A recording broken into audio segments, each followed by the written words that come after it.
നമസ്കാരം, മലയാളി വാർത്തയിലേക്ക് സ്വാഗതം. അവിടെ യുദ്ധം മൂർച്ഛിക്കുമ്പോൾ 9 വർഷത്തെ നീണ്ട ഇടവേളയ്ക്ക് ശേഷം ഉംറ തീർത്ഥാടനത്തിനായി ഇറാനിയൻ തീർത്ഥാടക സംഘം കഴിഞ്ഞ ദിവസം മദീനയിൽ എത്തിയിരിക്കുകയാണ്. ഇവിടുത്തെ Prince Mohammad bin Abdul Aziz അന്താരാഷ്ട്ര വിമാനത്താവളത്തിലെത്തിയ ആദ്യ സംഘത്തെ സൗദി അറേബ്യയിലെ Iran ambassador Ali Reza Enayati ഉൾപ്പെടെ നിരവധി സൗദി ഇറാനിയൻ ഉദ്യോഗസ്ഥരും നയതന്ത്രജ്ഞരും ചേർന്ന് ഊഷ്മള വരവേൽപ്പ് നൽകിയിരിക്കുകയാണ്. ഇരു രാജ്യങ്ങളും തമ്മിലുള്ള ബന്ധം കൂടുതൽ ഊഷ്മളമാക്കുന്നതിന്റെ ഭാഗമായി ടെഹ്റാനിലെ ഇമാം ഖുബൈനി വിമാനത്താവളത്തിൽ നിന്ന് യാത്ര തിരിക്കാനെത്തിയ ഉംറ തീർത്ഥാടകരുടെ ആദ്യ സംഘത്തിന് വൻ യാത്രയയപ്പായിരുന്നു ലഭിച്ചത്.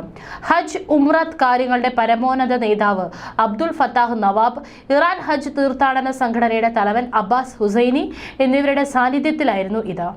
തീർത്ഥാടകർക്കുള്ള പ്രവേശന നടപടിക്രമങ്ങൾ ഏറെ ലളിതമാക്കിയിട്ടുണ്ടെന്നും ഇറാൻ അംബാസഡർ ഇനായത്തി മദീനയിൽ മാധ്യമപ്രവർത്തകരോട് പറഞ്ഞു. ഇറാൻ തീർത്ഥാടകർക്ക് ഇത്തരമൊരു അവസരം നൽകിയതിന് സൗദി അറേബ്യയിലെ ഭരണാധികാരികൾക്കും ഉദ്യോഗസ്ഥർക്കും നന്ദി പറയുന്നതായും അദ്ദേഹം അറിയിച്ചു.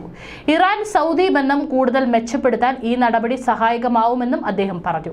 വരും ദിവസങ്ങളിൽ ഹജ്ജ് സീസൺ ആരംഭിക്കുന്നതുവരെ ഉംറ തീർത്ഥാടകരെ വഹിച്ചുകൊണ്ടുള്ള വിമാനങ്ങൾ സൗദി അറേബ്യയിൽ എത്തുന്നതും തുടരും. ദൈവം അനുഗ്രഹിക്കുന്നുവെങ്കിൽ ഹജ്ജിന് ശേഷം ഞങ്ങൾ ഈ അനുഗ്രഹീത പ്രവൃത്തി തുടരുമെന്നും അദ്ദേഹം കൂട്ടിച്ചേർത്തു.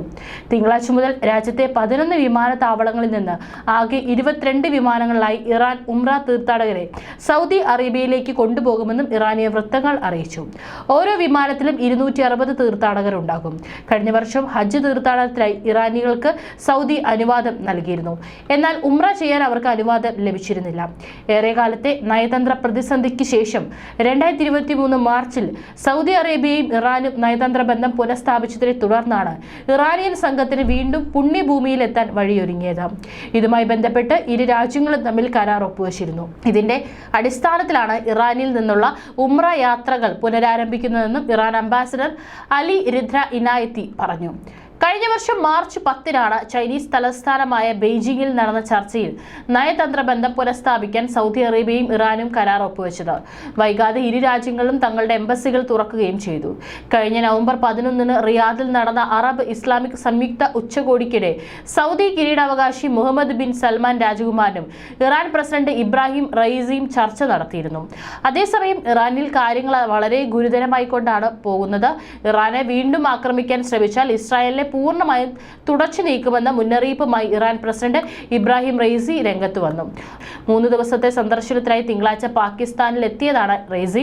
ചൊവ്വാഴ്ച പാകിസ്ഥാനിലെ പഞ്ചാബിൽ നടന്ന പരിപാടിയിൽ ടെഹ്റാനും പശ്ചിമ ജെറുസലേമും തമ്മിലുള്ള സമീപകാല സംഘർഷങ്ങളെക്കുറിച്ച് അദ്ദേഹം സംസാരിച്ചു. സയനിസ്റ്റ് ഭരണകൂടം ഒരിക്കൽ കൂടി തെറ്റ് ആവർത്തിച്ചാൽ ഇസ്രായേലിൽ ഒന്നും അവശേഷിക്കില്ലെന്നാണ് റയീസി പറഞ്ഞത്.